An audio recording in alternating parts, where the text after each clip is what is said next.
Hi అండి, అందరూ బాగున్నారా? ఈరోజు మన ఛానల్లో వచ్చేసి చిక్కుడుకాయ బజ్జీ చేస్తున్నాను.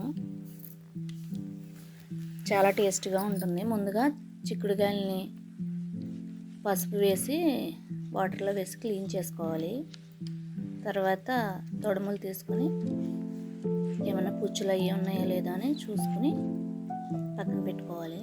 మొత్తం ఓపెన్ చేయకూడదు. చాలా టేస్టీగా ఉంటుంది బజ్జీ. ఒకసారి ట్రై చేయండి, ఎవరైనా ట్రై చేయకపోతే. ఇలా అన్నీ శుభ్రం చేసి పెట్టుకోవాలి.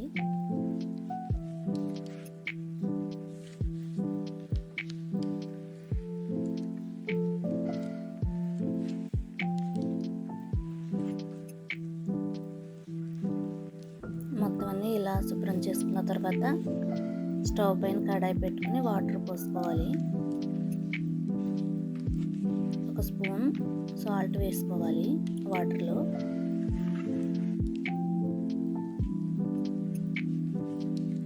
ఒక మరిగిన తర్వాత చిక్కుడుకాయలు మనం శుభ్రం చేసి పెట్టుకున్నాం కదా, అవి కూడా వేసేసుకోవాలి.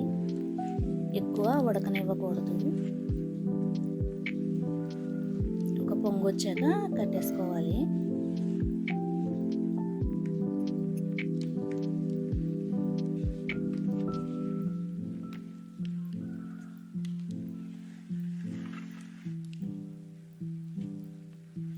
ఎక్కువ కదపకూడదు.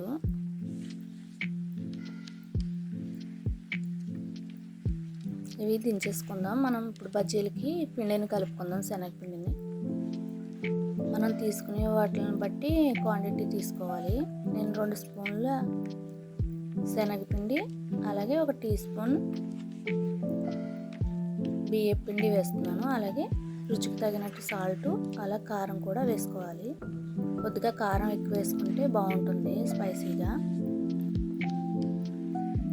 అలాగే మనం బజ్జీల పిండి కలిపినట్టు కొద్దిగా వాటర్ వేసుకుంటూ ఉండలు లేకుండా కలుపుకోవాలన్నమాట.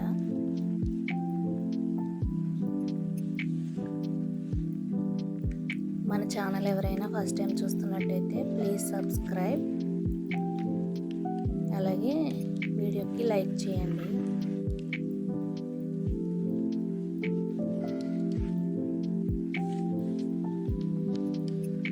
ఇలా మొత్తం కలుపుకున్న తర్వాత కొద్దిగా వాము కూడా వేసుకోవాలి. వాము వేస్తున్నాను. ఇప్పుడు స్టవ్ పైన కడాయి పెట్టుకుని ఆయిల్ వేసుకోవాలి బజ్జీలు వేయడానికి.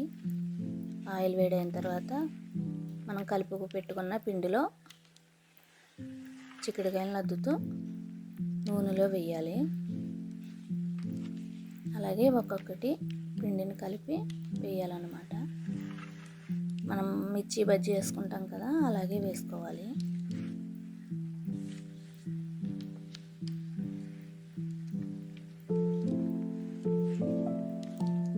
బియ్యం పిండి వేయటం వల్ల కూడా క్రిస్పీగా వస్తాయి. మీరు ఎవరైనా ట్రై చేయకపోతే ఒకసారి ట్రై చేయండి, చాలా బాగుంటాయి.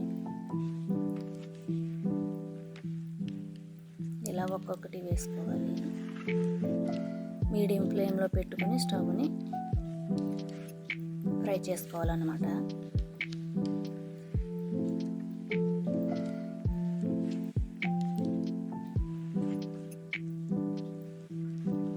ఎంతో టేస్టీగా ఉండే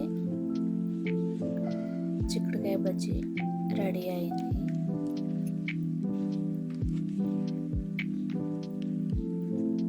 మీకు కూడా ఇలా నచ్చినట్టయితే ఒకసారి ట్రై చేయండి.